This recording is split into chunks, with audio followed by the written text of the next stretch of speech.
And we are back on the 0 Hour. With us now, we'll first go a quick introduction to the situation in Maine. The current incumbent running for re-election is Senator Susan Collins, a Republican who is frequently described as a moderate. Although she did vote against the very centrist Affordable Care Act, she demanded a lot of revisions to the Dodd-Frank law, and then I frankly don't recall if she voted for it or not.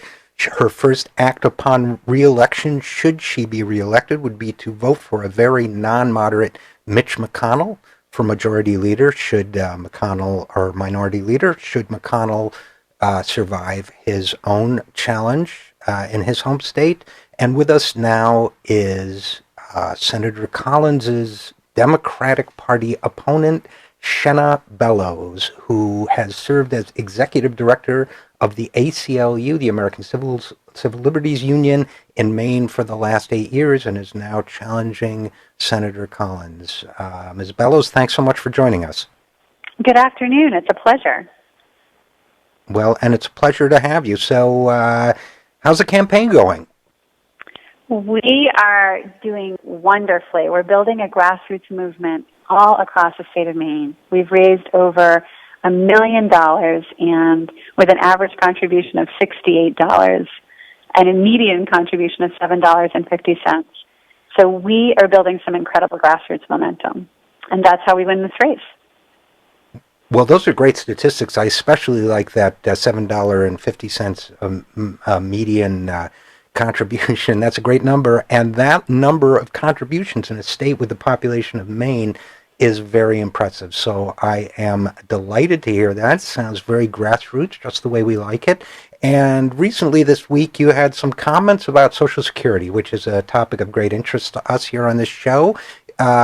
Just briefly, I don't want to speak for you. What were your thoughts on Social Security? So as I've been traveling across the state of Maine, I've been meeting a lot of seniors. Maine has the highest median age in the country.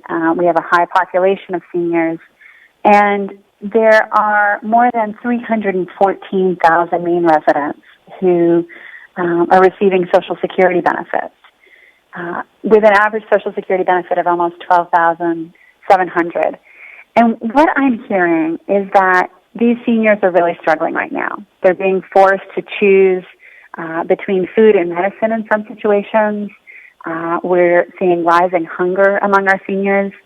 And I met one woman in Mount Vernon, Maine, and she told me with tears in her eyes that she didn't anticipate her retirement to be this way, to be struggling and to be using the food pantry and experiencing, not knowing whether she could pay her bills at times.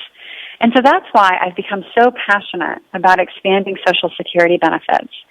We really need to expand these benefits, and we can do so in a fiscally responsible way if we scrap the cap, if we make sure that the wealthiest Americans pay their fair share into the system. And I wrote an op-ed in the Bangor Daily News this week outlining my goals for Social Security, because I think we need to strengthen what has been the most successful insurance program in our nation's history.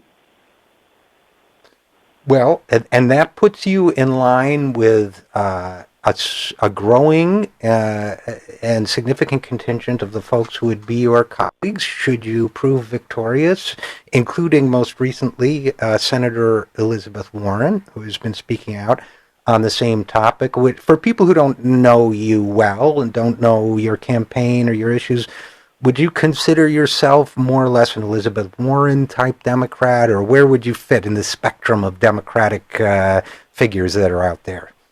I absolutely think Elizabeth Warren and Bernie Sanders need more allies in the United States Senate. And the Progressive Change Campaign Committee called me the Elizabeth Warren of civil liberties. And that is a label that has stuck. The New York Times referred to it in describing the race. I think that we need bold leadership on so many of these issues because Americans are really struggling right now, and we need to restore fairness. And this is a bright line difference between progressive Democrats and Republicans right now. My opponent, Republican Susan Collins voted with Mitch McConnell and the other Republicans for the Budget Control Act in 2011. It reduced the Social Security Administration operating budget, and in the past 3 years, the Social Security Administration has lost 11,000 employees, or about 12% of its workforce. These budget cuts are resulting in consolidation of field offices, in closing of mobile service facilities, and delays in openings. And as a result, people are struggling with the obtaining of benefits that are rightfully theirs. And these are budget cuts that my opponent, Republican Susan Collins, voted for. So it's a clear contrast in this race and in the makeup of the Senate right now. So this interests me. I don't know, and by the way, couldn't agree with you more. I'm delighted to hear that answer. But in my other job at the Campaign for America's Future, I work with polling data on a national level and occasionally on a state level all the time. And the people who call themselves centrists, like Susan Collins, are so far to the right of public opinion nationally that it's striking. Elizabeth Warren just did a piece pointing out that her banking views are in line with the majority of Republicans, which is what our data shows has been showing for years. On Social Security, 76% of Tea Partiers don't want to see cuts for budget purposes, which is the bill that Susan Collins voted for that you just described. So what you're describing in Maine is a microcosm of sounds like it's a microcosm of the nation as a whole. As you go out and you talk about Social Security and defending it, as you talk about banking, as you talk about civil liberties too, which is an issue that unites the libertarian right and the progressive left, are you finding that residents of Maine are with you on the? I know Stephen King is with you because I saw that endorsement, which is a big deal, and you find the people of Maine are with you? Yes, you're absolutely right.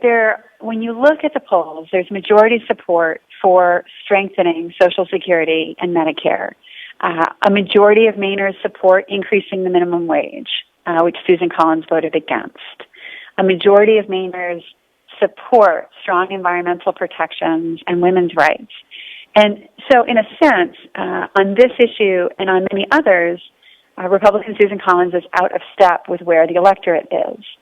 Now, in today's political world, so many campaigns are about who has the most money wins.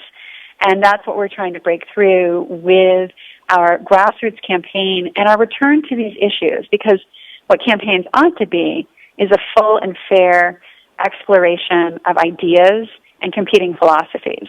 If Mitch McConnell becomes the next Senate Majority Leader in the United States Senate, and of course my opponent, Republican Susan Collins, would vote to make him so, we are going to see some potentially hugely troubling changes to Social Security. The Republicans have backed the concept of a changed CPI, Social Security privatization, and raising the retirement age. Indeed, my opponent on CBS News talked about the need for retirees to consider working longer. And that might work for employees in white-collar jobs. It certainly appears to work for members of Congress.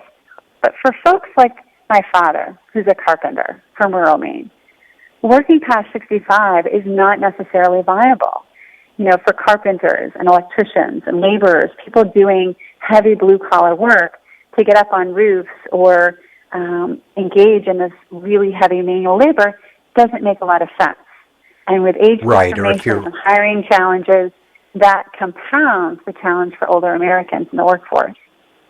It also doesn't work very well if you're in an economy with very few jobs, like the one we've got now, where we have a Republican stymieing us at every turn, at every even modest job creation effort. So, listen, in the minute we have left, Shenna Bellows, I just want to briefly mention that you also have been very active naturally on human rights issues, whether it's the right to marry, whether it's fighting against drone surveillance and a number of other things. So in the time we have left, we have some listeners in Maine, but we have a lot of listeners around the country. What can people do to learn more about your campaign, perhaps help out? I should point out that $7.50 is a median contribution. It's not the maximum allowable. What can people do to help? Check out our website at www.bellowsforsenate.com. because elections have consequences, not just for the future of Maine, but the future of our entire country. Nothing less than control of the Senate is at stake, and progress on these ideas. Do we expand Social Security and move in a progressive direction in this country for positive change or not? And progress on these ideas requires people who will talk about them with a fresh perspective, and it sounds like you're the person to do that for the state of Maine. Shenna Bellows, candidate for the United States Senate from the state of Maine, thanks so much for joining us. Thank you. And we will be right back after this with another fun-filled monologue and an extended conversation with our good friend, the blogger formerly known as Digby. I'm Richard RJ Eskow, and this is The Zero Hour.